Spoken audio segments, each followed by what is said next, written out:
اور اگر آپ نے ابھی تک ہمارا چینل سبسکرائب نہیں کیا تو فوراً سبسکرائب کیجئے، ساتھ ہی بیل آئیکن پر کلک کریں تاکہ مزید آنے والی ویڈیو ہیں وہ آپ کو وقت پر ملتی رہیں۔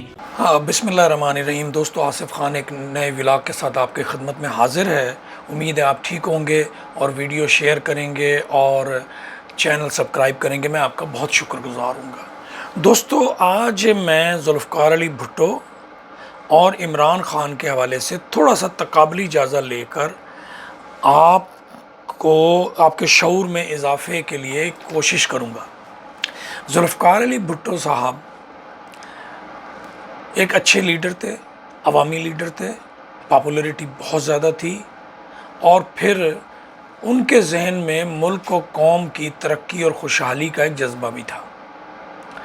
اور اسی بات کرتے ہوئے میں ایک چیز کی وضاحت کرتا جاؤں تو ہو سکتا ہے کچھ دوست مشرقی پاکستان کے حوالے سے کوئی بات کرتے ہوئے کہ جی ادھر تم ادھر ہم، یہ اس طرح کی کوئی بات جو پرانی مشہور ہوئی ہے، جو کہ اصل میں ایک صحافی تھے، جرنلسٹ اطہر عباس صاحب، انہوں نے اپنے اخبار میں یہ سرخی لگوائی تھی اور یہ زبان میں الفاظ زبردستی ٹھونسے گئے تھے ذوالفقار علی بھٹو صاحب کے۔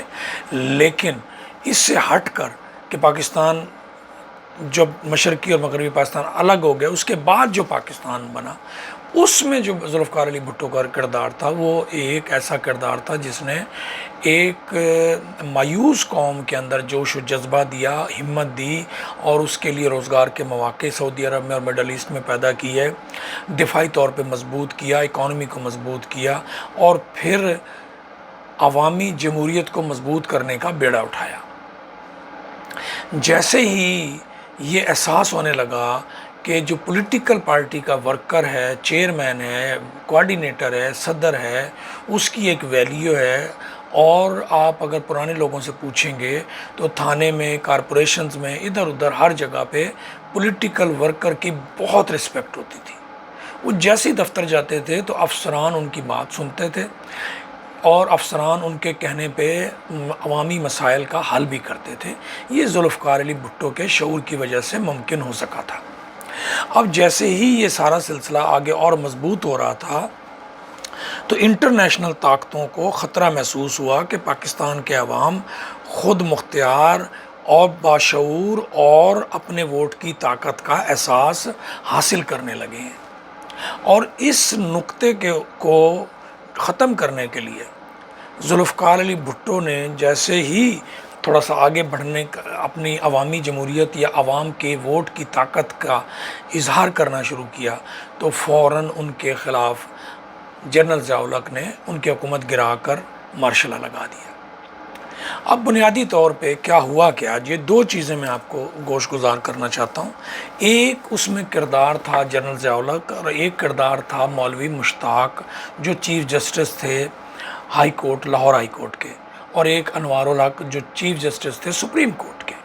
ہو سکتا ہے بہت سارے لوگوں کو یاد بھی نہ ہو، لیکن میں دو واقعہ آپ کو اگر عرض کر دوں تو آپ کو اندازہ ہوگا کہ جو غیر انسانی سلوک کرتے ہیں لوگ، جو ظلم کرتے ہیں، آئین توڑتے ہیں، آئین کی پاسداری نہیں کرتے اور غلط فیصلے دیتے ہیں، ان کے ساتھ قدرت کیا سلوک کرتی ہے۔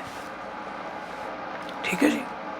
اب کیونکہ حکومت ضیاء الحق کی تھی، اور ضیاء الحق نے جب یہ اندازہ لگا لیا کہ مولوی مشتاق عدالتی نظام میں تیزی سے ترقی نہ ملنے پر ذاتی طور پر ذوالفقار علی بھٹو سے نفرت کرتے ہیں اور غصہ کرتے ہیں، ناجائز ترقی نہ ملنے پر، تو ان کو اندازہ ہوا اور انہوں نے فوراً ان کو چیف جسٹس لگا دیا۔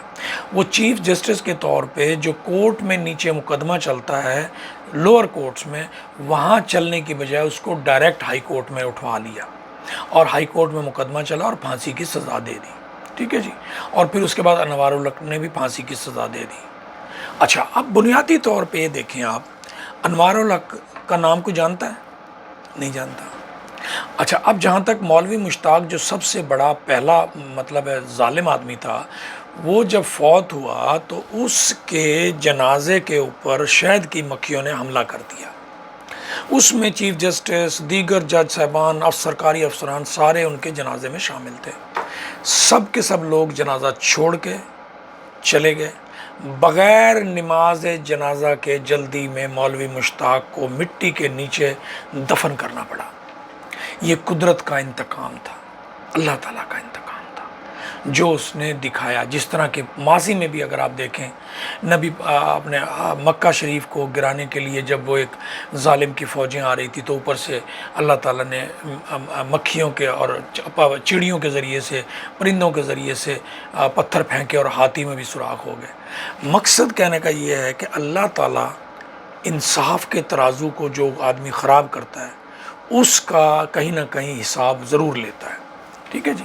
اب اس کے بعد دوسرا آدمی جو تھا جنرل ضیاء الحق، آپ دیکھیں کہ اس کی لاش کا ہی نہیں پتہ چلا، وہ جل کے راکھ ہو گیا بھاولپور کے قریب، ستلج دریا کے کنارے پہ اس کا جہاز گرا اور وہ خاک ہو گیا۔ اس کی باڈی تو ملنا دور تھی، جو اس کے دانت تھے جن میں وہ چاندی کے وہ لگے ہوئے تھے ٹکڑے، کیونکہ دانت نہیں جلتے، تو دانت کو دیکھ کر وہ دانت اور وہ جو بھی نخن وغیرہ یا کوئی ہڈی وڈی چھوٹی موٹی وہ اٹھا کے اور اس جگہ کی مٹی اٹھا کے اس کو جنازہ بنا کے ان کو دفنایا گیا۔